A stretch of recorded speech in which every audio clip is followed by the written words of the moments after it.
Thank you for joining us today to solemnly mark the 4th anniversary of the Burmese military's attack on the Rohingya on August 25th, 2017.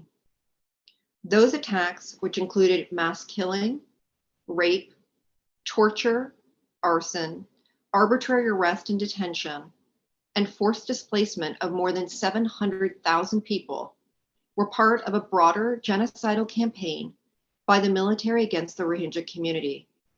The Rohingya remain at risk of genocide today. The attacks against the Rohingya on August 2017 were predictable and preventable, and the international community failed to respond to decades of warning signs. The museum has sounded the alarm about the risk of genocide against the Rohingya since 2015. In 2017, we documented atrocities against the Rohingya in partnership with Fortify Rights. In 2018, we determined that there was compelling evidence that the Burmese military had committed genocide against the Rohingya. Today, the museum stands in solidarity with victims and survivors and works to continue to highlight their plight and the risks they face to public and policy audiences. In 2020, the museum opened an online exhibition on the Rohingya's plight called Burma's Path to Genocide. A physical exhibition opened in the museum in May. The Rohingya community faces the threat of genocide up to this day. The conditions in Rakhine State in the lead up to the genocide have not changed. For the Rohingya, ongoing restrictions on their freedom of movement exist, and they continue to be denied the right to citizenship in Burma.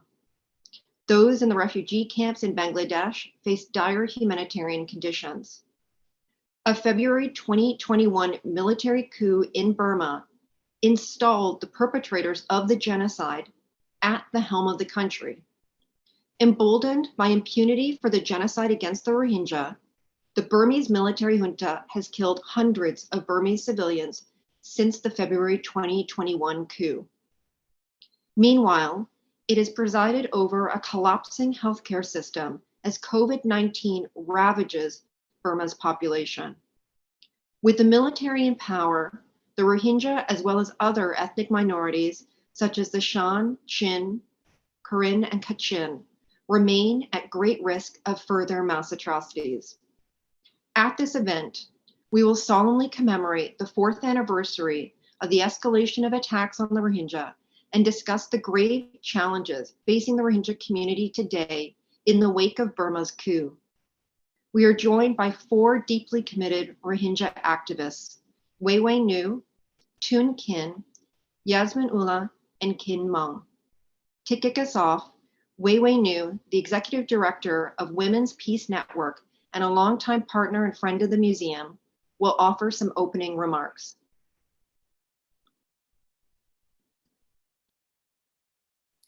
Thank you very much, Naomi. We appreciate the Center for Prevention of the Genocide, CPG, for organizing this anniversary event. Today, I remember talking to 19-year-old Rahima living in Bangladesh Kutupalong refugee camps. She was raped by 4 Burmese security forces, and they took her belongings at the border as she was fleeing from her burnt village in Rakhine State. Since then, her back has been broken. I also remember talking to 22 years old Shafika, originally from Kutupalong, originally from Tulatuli village of Maundo, now living in Balukhali refugee camps in Bangladesh. Her husband was shot dead, and her baby, 2-year-old, was thrown into the fire before she was raped by 3 Burmese security forces. These are only 2 stories. Like them, thousands of Rohingya women and men in Bangladesh refugee camps carrying similar horrific experiences. And now, as they are waiting for justice and accountability for 4 years. Genocide against the Rohingya has been ongoing for decades in many forms of deprivations of our freedoms and our basic human rights, including limiting our ability to give birth, or to marry, or to travel, to be educated, to have access to healthcare, or even access to nutrition and food. 4 years ago, Burmese government's security forces conducted an intensive genocidal campaign in August 2017. Within 2 months of the campaign, the military has torched 395 villages, killed thousands of women and men, raped, gang raped, and mutilations of the thousands of women, including some LGBT and men. 4 years has passed, no justice has been brought, and the community, the Rohingya, continue to suffer from the past trauma and living in limbo in the refugee camps. 23 years old Shafika, who lost her whole family, told me that these 4 years without justice feels like living hell.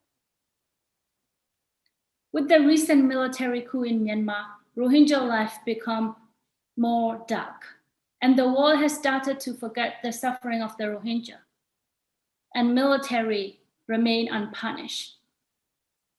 Since the February 1st coup, the military, the junta, has been using the same tactics as they use against the Rohingya and other civilians in Myanmar for decades.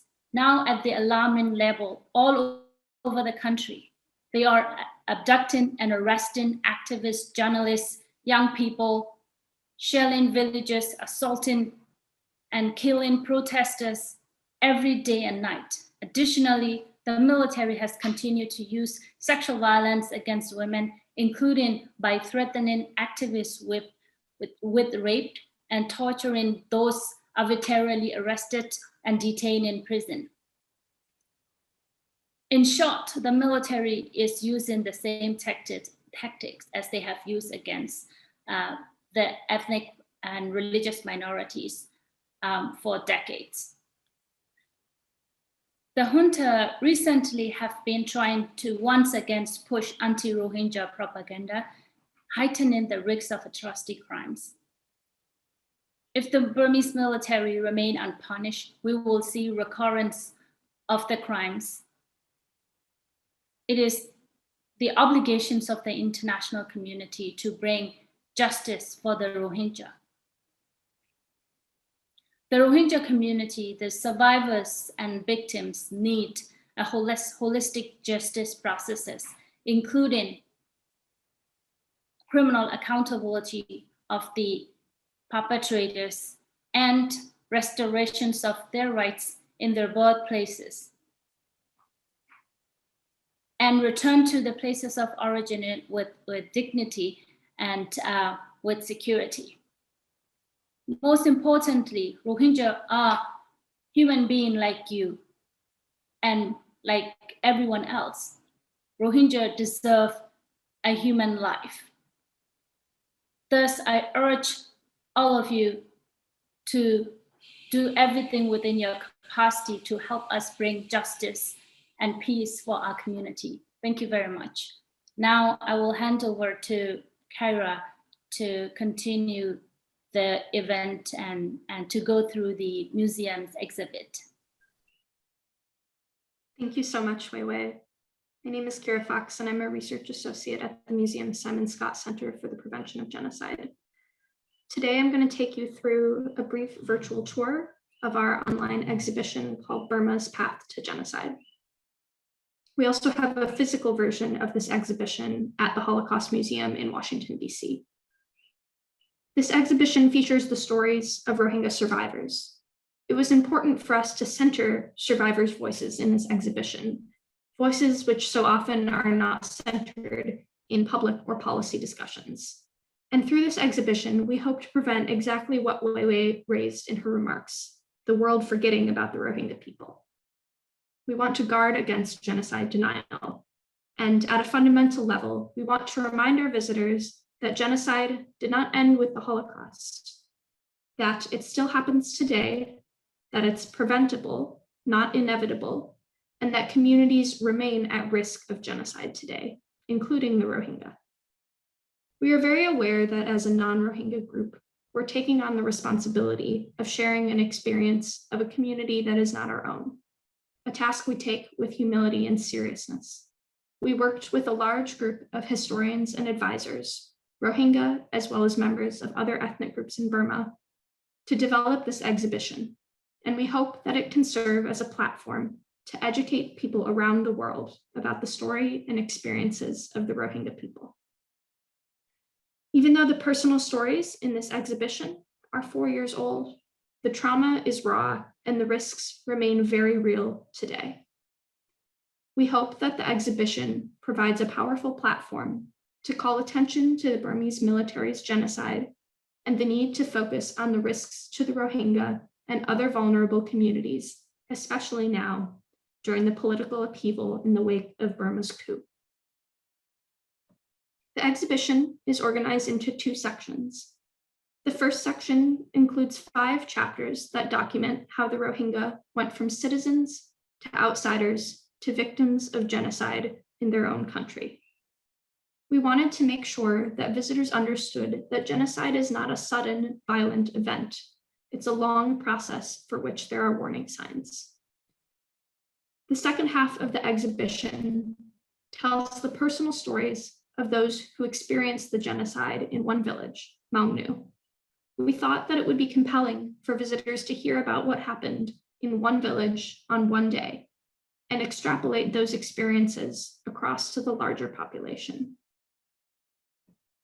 Starting with chapter 1, the goal of this chapter is to outline the long history of Rohingya inclusion in the social, political, cultural, and economic fabric of the country. One of the key parts of this chapter is a section that shows evidence of when Rohingya belonged in the country of Burma.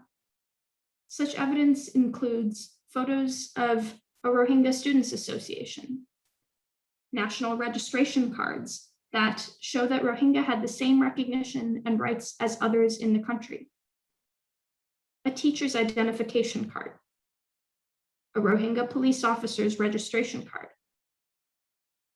and photos of Rohingya members of parliament. This chapter ends with brief quotes from individuals highlighted in the exhibition's personal stories. The physical exhibition includes audio clips of Rohingya sharing their story in Rohingya language. When you have a government that's trying to deny the existence and legitimacy of a people, we try to use the museum's platform to ensure that their voices and language are being heard as a way of standing in solidarity. Chapter 2 was designed to follow 2 tracks: the episodes of physical violence against the Rohingya and the more invisible forms of violence that slowly stripped away Rohingya's rights. There is a video in this chapter that outlines the silent and sinister ways in which the Burmese government stripped away the rights and recognition of the Rohingya community, which they had long enjoyed. Like the Nazis, the Burmese government used legal tools to slowly strip Rohingya of their citizenship. This chapter also outlines the various restrictions imposed on the community, many of which are reminiscent of the restrictions imposed on Jews in the lead up to the Holocaust. Rohingya are subject to forced labor, restrictions on marriage, land seizure, and physical abuse. Chapter 2 ends with information about the 2012 attacks in Rakhine State. These attacks and their aftermath were some of the main early warning signs that the Simon Scott Center documented in our initial 2015 report. Chapter 3 dives into anti-Rohingya hate speech in Burma, both from official and unofficial sources. Hate speech campaigns served to shift the public narrative and understanding of Rohingya from neighbors and fellow citizens to outsiders and existential threats to the country. Chapter 4 focuses on the military's premeditated massacres of the Rohingya that occurred in August and September of 2017. This chapter includes a video of homes burning and villagers fleeing. This footage was collected by Rohingya themselves. Northern Rakhine State was and still is mostly closed to international observers, so video evidence like this has been collected from survivors. This chapter then features personal stories from individuals in Maungnu about how they were affected on the day of the violence. You can see some of the individuals whose stories we feature here. And finally, the chapter ends with a death list, one of the ways in which we hope to capture the magnitude of the loss of the genocide in a respectful and dignity-preserving manner. Chapter 5 begins with the flight of the Rohingya to Bangladesh in August and September of 2017. It includes several different ways that the Rohingya were affected by the need to leave their old lives behind in Burma and start a new life in the Bangladesh refugee camps. It also includes stories of how Rohingya were affected in the longer term by the genocide. This picture highlights a section about what children saw in the genocide. Children under 12 make up to 40% of the Rohingya refugees in Bangladesh, and many have used drawing to process the genocide.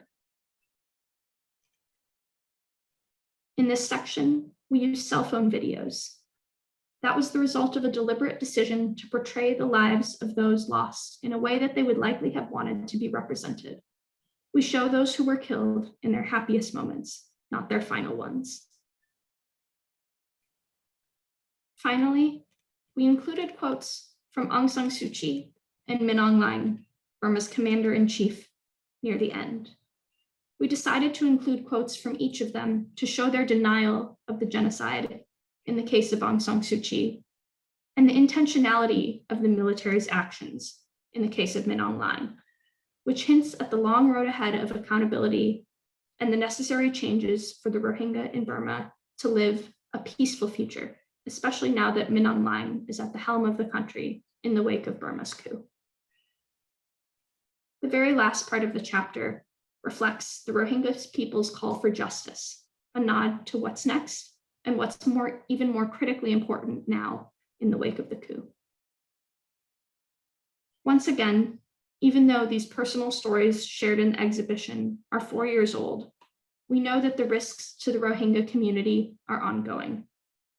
We hope that this exhibition can continue to serve as a tool to tell the stories of the Rohingya people and highlight these ongoing risks and the need to prevent further atrocities against the community. With that, I'd like to turn it over to Naomi, Yasmin, Chun Kin, and Kin Maung for a moderated discussion on the risks and the current priorities of the Rohingya community. Thank you so much, Kira, for that powerful walkthrough of the exhibit. Our hope is that this exhibit helps in a small way to set the historical record of what has happened to the Rohingya people, especially in a moment where genocide denial is widespread and where the Rohingya community remains at risk of genocide. With that, I'd like to turn to Chun Kin, the president of the Burmese Rohingya Organization of the UK, and ask you, Chun Kin, what are the risks that the Rohingya community remaining in Burma today face?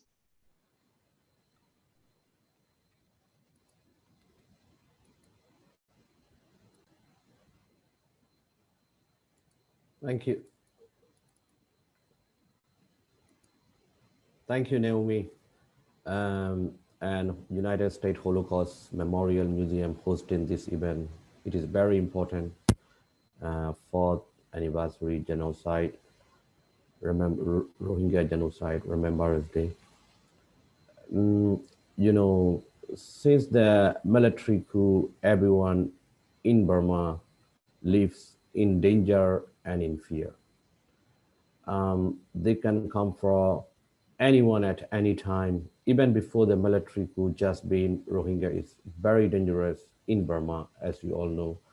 You know, Rohingyas are mostly Muslims and different ethnic groups, and the coup leader is architect of genocide, where he ordered to kill thousands of Rohingya, he ordered to rape thousands of Rohingya women, and he ordered to kill hundreds of Rohingya children, burn alive.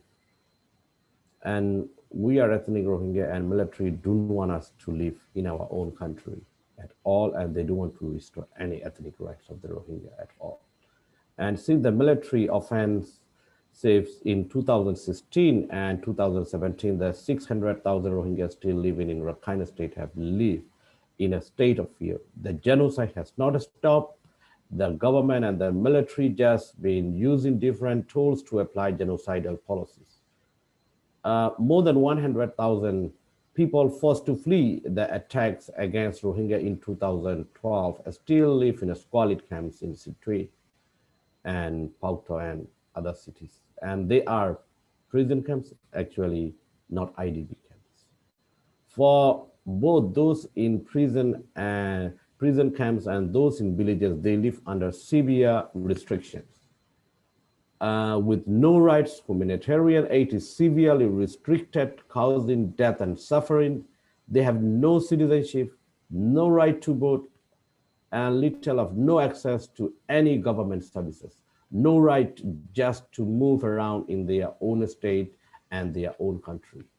They face repressive laws, discrimination, and ongoing violence and extortion from security forces. Since the coup, we have even greater fears that the military facing huge resistance and anger as a result of the coup that will whip up anti-Muslim and anti-Rohingya prejudice to divert, public attention from their own actions. Thank you.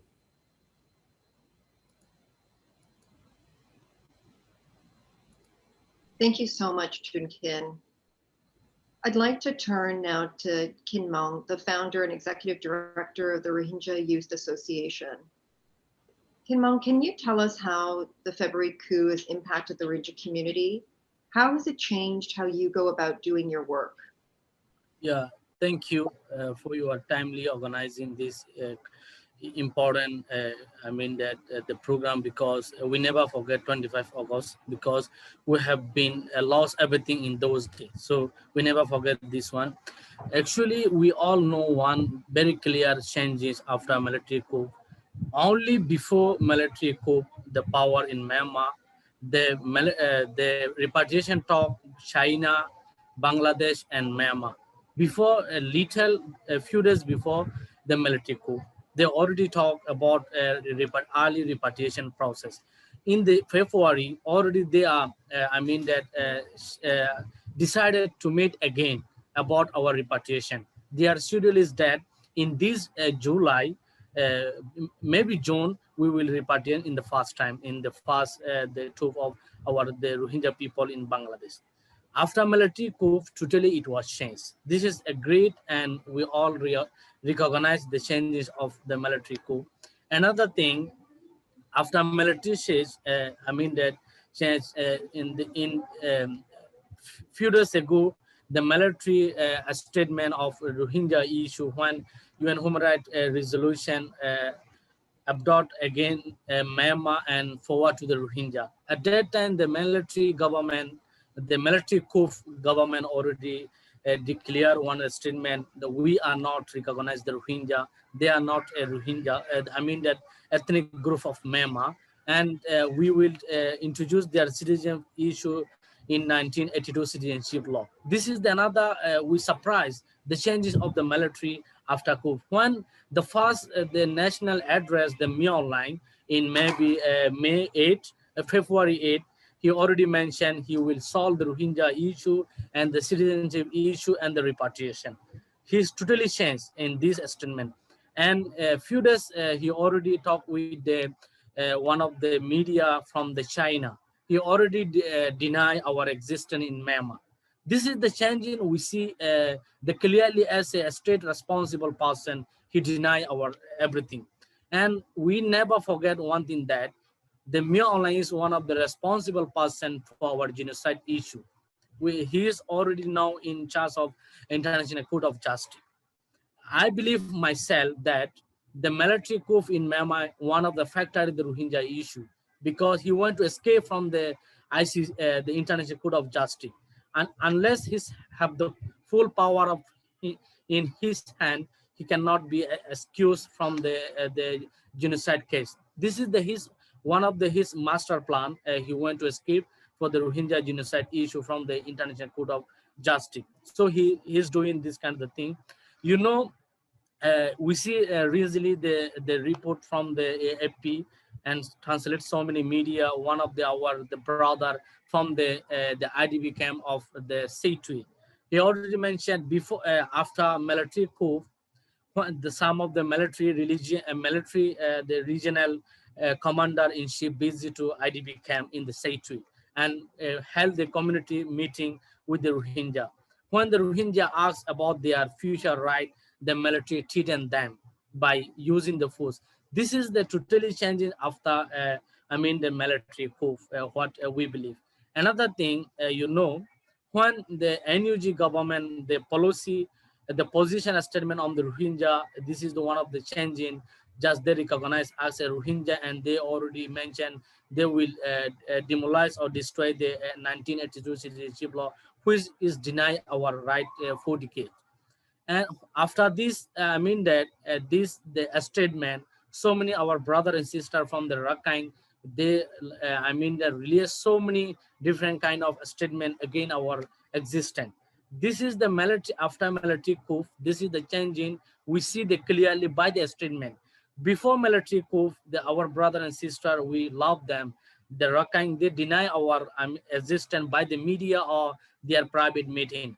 We did not see the public statement from them. After military coup, we see a lot of evidence and the statement, they deny our existence. This is the result of military coup in our country. And we as a refugee in right now in the Bangladesh, after military coup, we have no hope because the Mia Line is the one of the responsibility person. Our honorable sister Maui mentioned about the Tulatuli, which is the massacre in 21st century. We believe that there's those kind of the people know about the military.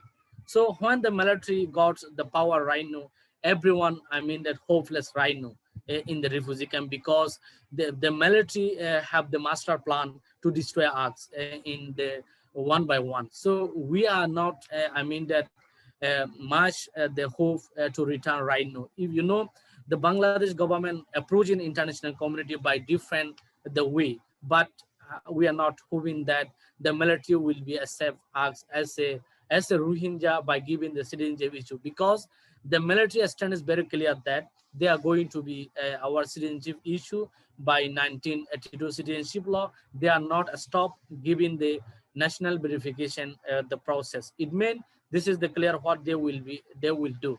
And in right time, all of the activists or leader or any founder are not willing to work more about our future, because they also hopeless. The military are not that surrounded their power. International community are not doing anything what they should be do. You already mentioned before, international community failed again and again to protect the Rohingya. Right now, the international hold the population in the Myanmar. So we hope international community can solve our issue by the best effort. Thank you so much. Thank you so much, Kinmang, for giving voice to the feeling of hopelessness and frustration, but also just the dangers of continued denial of the existence of the Rohingya community that the leaders of the coup and the military continued to perpetrate. Yasmin Ali, you are an independent Rohingya social justice activist, and you've been working tirelessly to draw attention to the plight of the Rohingya community. Can you share your perspective on how you feel about the response of the international community to the Rohingya genocide now, 4 years later? I feel that the response have been fairly inadequate, to say the least. I feel that as each year goes by, less and less attention is paid to the magnitude of the plight that our people have endured. The Rohingya refugees, specifically in Bangladesh and other countries to this day, face the threat of forcibly being deported back into Myanmar without measures to ensure safety, dignity, and security.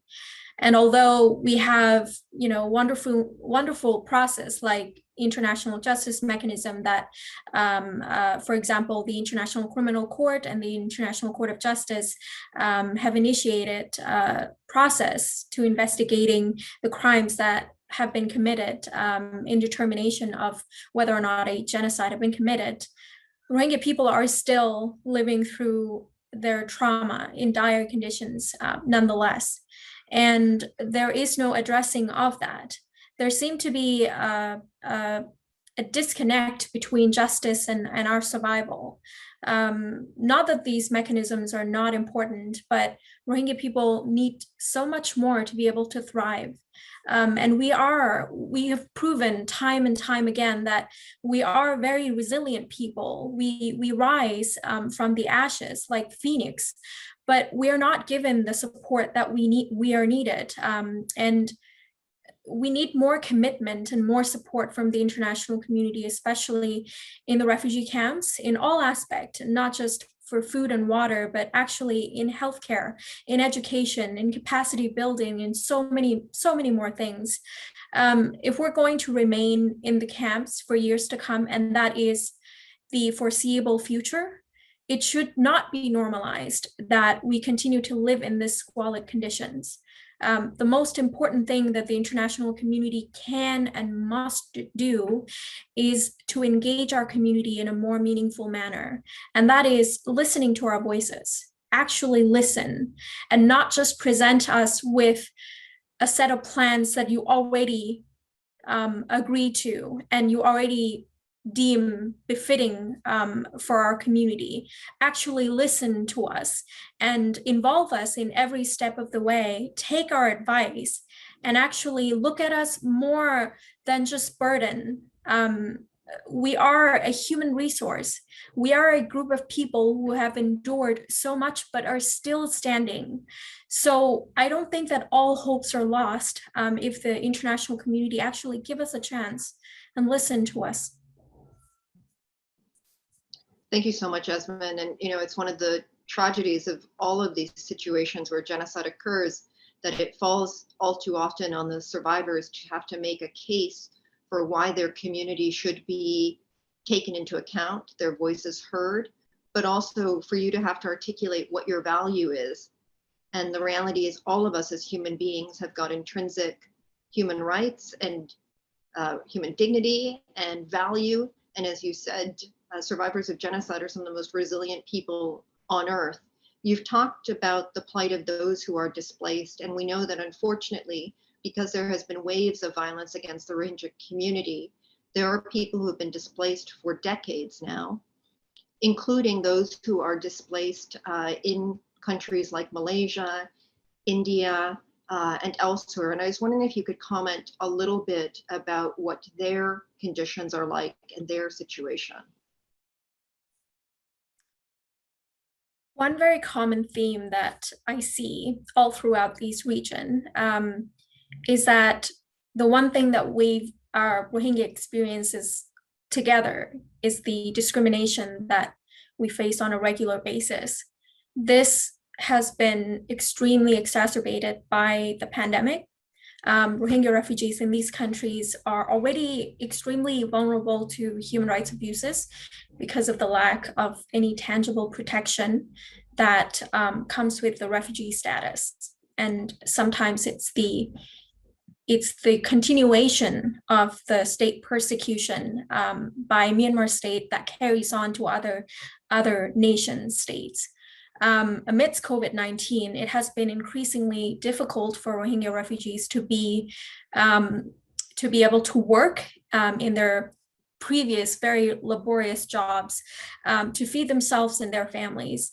with many governments rolling out policies to curb COVID-19 transmission, some have chosen policies that unfortunately target Rohingya refugees, which resulted in many violent incidents fueled by hate rhetoric that are prevalent in all these countries. In Bangladesh specifically, there has been a rise in hate rhetoric against Rohingya in the media during the height of the pandemic. And this has also exacerbated the already squalid, living circumstances within the camps, exposing Rohingya to trafficking and other types of violence. This is also not to mention that this has resulted in the relocation of thousands of Rohingya refugees to the uninhabitable island Bhasan Char with little to no access to the outside world. Now, Rohingya experience as refugees is not unique in any way, shape, or form, but it is a common experience that refugees globally go through. However, it's a lack of protection that is a recurrent theme within our lives that our homeland and our state should have provided and guaranteed that protection. The result of genocide is not just the immediate deaths and destruction of our community, but it is the prolonged crisis of destabilized community, destabilized identity, and no sense of belonging anywhere, especially when we're continuously reminded that we're not welcomed in all of these countries that we go and we run to, we flee to, because we can no longer stay in our own homeland. So that safety, that protection has become something that we search for all of our lifetime, but unfortunately, it is something that is so scarce and so hard to come by that many of our friends, our family, our brothers and sisters continuously have to face all kinds of violence and survive in that conditions. One of the things that struck me when we did our last trip to Bangladesh and the camps was just exactly as you said, that sense that came from so many people of a desire to finally, as you said, have their identity and their security settled, to actually be able to live as Rohingya without the fear of persecution, without the fear of physical threat, to know that their children and grandchildren can thrive.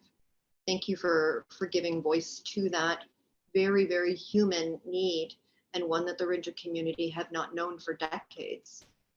Trinh Khin, given everything that has been said, what is it that you would want to see and hope to see from the international community and the United States in particular to protect the Rohingya community going forward? Thank you, Naomi. The genocide of the Rohingya was predicted and preventable, and still very little action has taken its response to the genocide.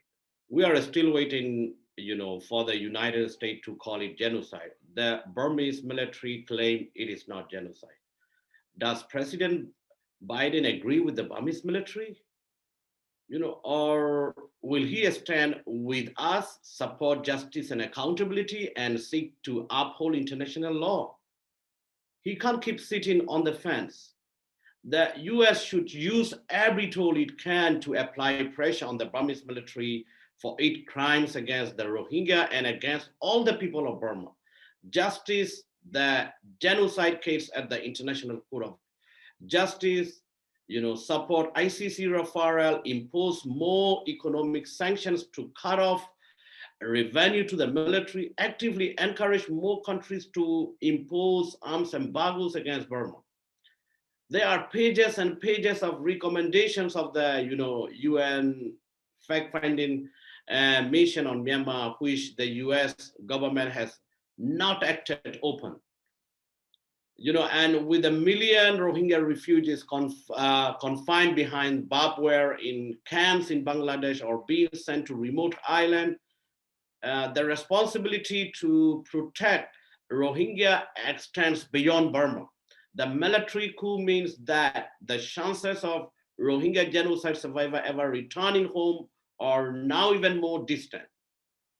most of the refugees are the children. They cannot be left in a squalid, cramped conditions for years to home. They need decent homes with electricity and sanitation.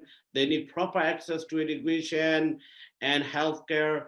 The refugee response in Bangladesh needs to change, based on understanding they will be there for many years. There needs to be a political leadership from United States working with other donors, to persuade Bangladesh to change its approach, and it need to be backed up by the money needed to support the refugees.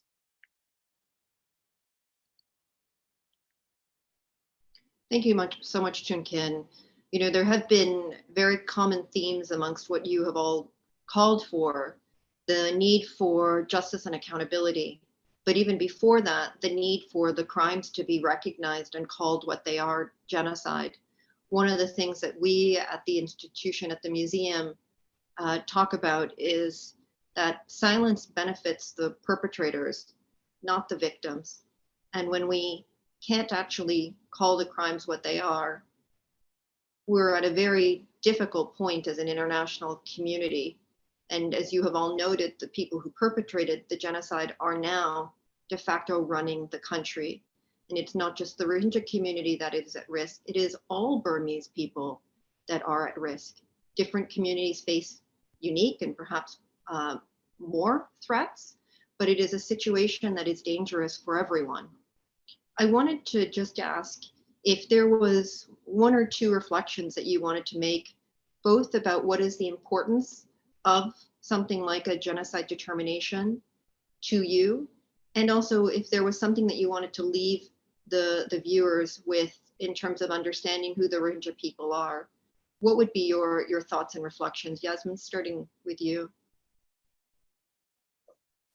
I'm going to take up on the first question. I think that sometimes we forget in all of these, in the advocacy or in trying to understand why it's so important for a crime to be called what it is, a genocide. For us, it is far beyond the need for us to be right, or the need for us to be validated in our experience, but it is for us to actually feel like we have friends in this world. All throughout this time, for the past 70 years, unfortunately, we've been alone. And that is a really, really painful feelings to go through. I think that nation states are obligated to actually stand with us. And those who have not are, like you said, choosing very, very distinctively to stand with the perpetrators, whether or not that's their intention. And calling this specific, experience that we've all gone through as a community, a genocide, give us a chance to actually heal, give us a chance to validate ourselves that we did not go crazy. It was not because, we were so bad, like the rhetorics that the military have come up with. We were fine. We were just humans. We were just trying to live. We were just trying to survive. But this was something that they chose deliberately to do to us, to kill us, to annihilate us, to hurt us. And we did not have a choice. And that the world is actually watching and is, on our side. That is why the genocide determination is important. It's not just a legal determination. It's not just a name. It is our experience that is so important, and so many generations of our people need that.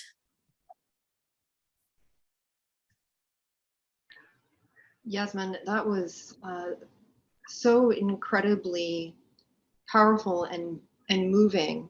And I think maybe we'll draw the anniversary conversation to an end with that point. So many times we've seen around the world that individuals and governments who are intent on committing genocide tried to render communities invisible.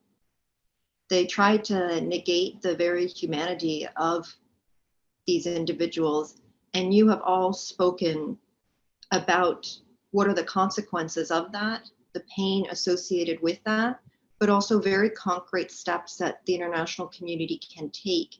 And at its most basic level, as you said, Yasmin, to recognize what has happened to your community. And as you said, not just what happened in 2017, what is happening today, but what has happened for decades.